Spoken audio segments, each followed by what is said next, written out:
Բարի երեկո, Փակ TV եթերում լուրերի հետքերով հաղորդումն է։ Դարձեք մեր ալիքի բաժանորդ, որպեսզի մնաք մշտապես իրազեկված եւ բաց չթողնեք օրվա ամենակարևորն ու բացառիկը։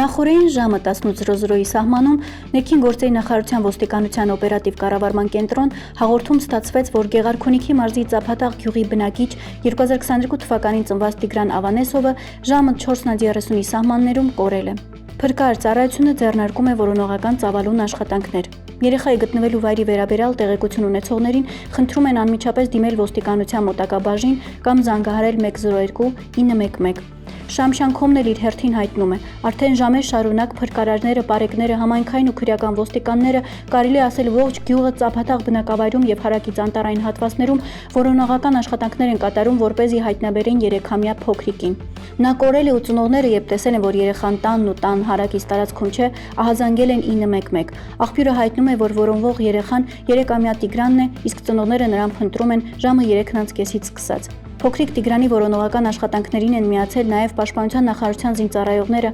կամավորականներ հարակից գյուղերից, ինչպես նաև Երևանից։ Հայաստանի Հանրապետության արտաքին գործերի նախարար Արարատ Միրզոյանը տեղեկացրեց, հաջորդ տարի Երևանում կայանալի ԳՄ գագաթնաժողովին մասնակցության հրավերներ են ուղարկվել Թուրքիայի եւ Ադրբեջանի նախագահներին։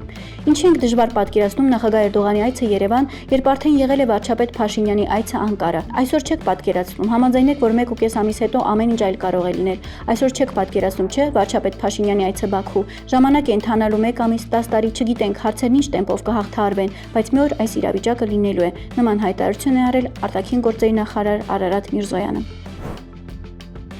Հայաստանի մայրաքաղաք Երևանում հասարակական տրանսպորտի ամսական ուղեվճարը ավելի թանկ է, քան Վրաստանի եւ Ադրբեջանի մայրաքաղաքներում, Թբիլիսիում եւ Բաքվում։ Դրա մասին են վկայում Նումբեոյի տվյալները։ Երևանում հասարակական տրանսպորտի ամսական ուղետոմսի արժեքը կազմում է 23.56 ամերիկյան Միացյալ Նահանգների դոլար։ Թբիլիսիում ամսական ուղետոմսի արժեքը կազմում է 14.73 դոլար, Բաքվում 17.65 դոլար, Մոսկվայում 38.3 դոլար, իսկ Անկարայում 8.93 դոլար։ Փաստորեն Հայաստանում տրանսպորտի ամսական ուղեվճարը ամենաթանկն է տարածաշրջանային մյուս երկրների համեմատ։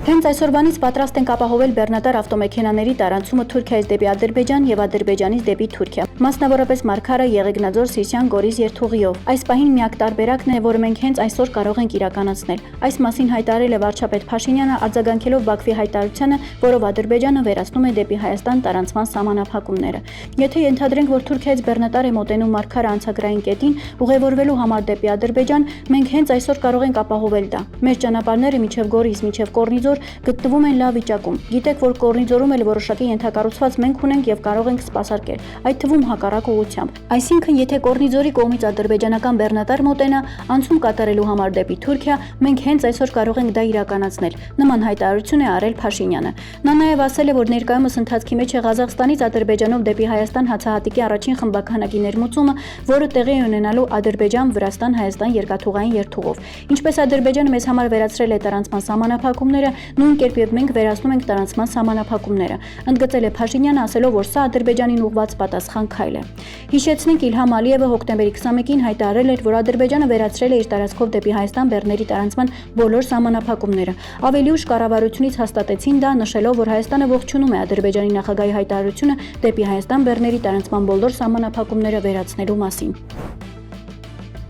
Դո կուսակցությունը հայտարարություն է արել։ Արդեն 8 ամիս է, ինչ Վարդան Ղուկասյանը չի հայտնվել ուղիղ եթերում։ 8 ամիս, որոնց ընթացքում մեր երկրում տեղի ունեցան անհավանական, երբեմն ցավալի եւ անսպասելի իրադարձություններ։ Բայց մի բան հստակ է, եթե Վարդան Ղուկասյանը լիներ ազատության մեջ, նման իրավիճակ չէր առաջանա։ Նրա ներկայությունը միշտ եղել է կայունացնող, զսպող եւ հավասարակշռություն ստեղծող ուժ։ Այս 8 ամիս ապացուցեցին մեկ բան՝ Վարդան Ղուկասյանը ոչ միայն քաղաքական գործիչ է,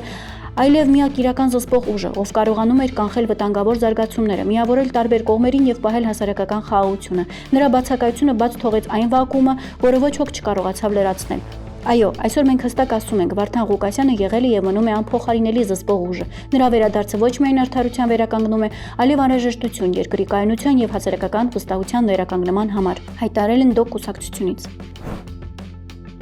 Թուրքիան 6.1 մագնիտուդ ուժգնությամբ երկրաշարժ է տեղի ունեցել։ Ցնցումները զգացվել են Իզմիրում, Ստամբուլում, Բուրսայում եւ հարակից շրջաններում։ Թուրքիայի ավերածությունները երկրաշարժից հետո ներկայացնում ենք մեր հեռուստադիտողին։ Նշենք, որ Բալիքեսիրում փլուզվել են մի քանի շենքեր, անջատվել է էլեկտրականությունը։ Տուժածների մասին առայժմ չի հաղորդվում։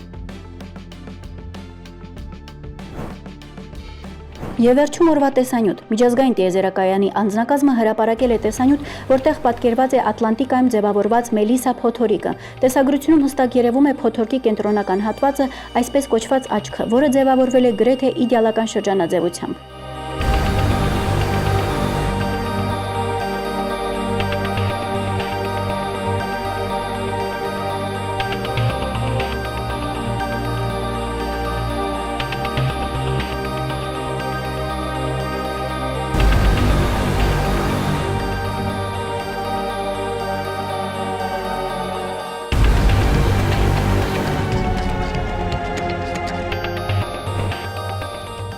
Այսօրվա համար այսքանը։ Իսկ դուք, սիրելի հեռուստադիտող, շարունակեք մնալ Փակ TV-ի հետ եւ մի մոռացեք բաժանորդագրվել մեր YouTube-յան ալիքին օրվա ամենակարևորն ու բացառիկը բաց չթողնելու համար։